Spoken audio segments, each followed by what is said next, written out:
Мен подполковник Токталиев Ренат Замирбекович Кыргыз Республикасынын өзгөчө мурдалар министрлигине 18 жылдан бери кызмат өтөйм. Куткаруучулардын баягы кырсык учурунда кызмат кылып аткандары, ошол жерде адамдарды куткарып аткандагы өздөрүнүн бир баягы эр жүрөктүүлүгү ушул калыптанып калган да.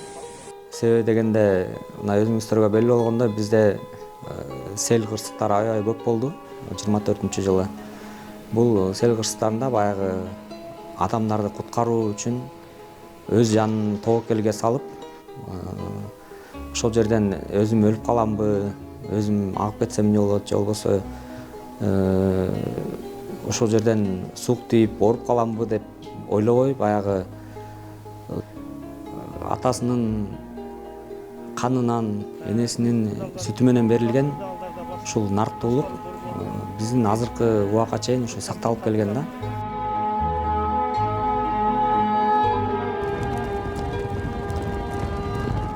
Манастын биякта бала чагы чагылдырылган. Биздин кыргыз элибиздин дагы ушундай бир сапаттары бар да. Баткен окуясында элдер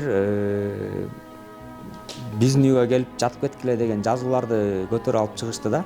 Аны эч ким айткан жок, барып гуманитардык жардам чогултуп, тамак аш чогултуп тиги Баткенге жөнөт деп.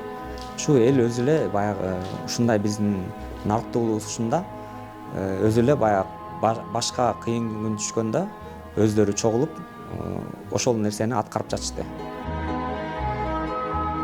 2024-жылы Кара Кыргыз автономиясынын түзүлгөнүнө 100 жыл болду. Ишеналы Арабаев, Жусуп Абдрахманов, Баял Исакеев, ушул адамдар баягы өзүнчө эл болобуз, өзүбүздүн тилибиз болуш керек, өзүбүздүн мамлекетибиз болуш керек деп каражан карчы уруп мамлекеттүүлүктү өзүнчө бөлүп алабыз деп жүрүшүп, репрессияга кабылып ушул атылып кетишкен.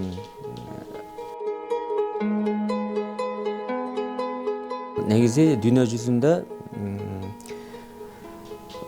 канча 7000ден ашык тил бар экен да.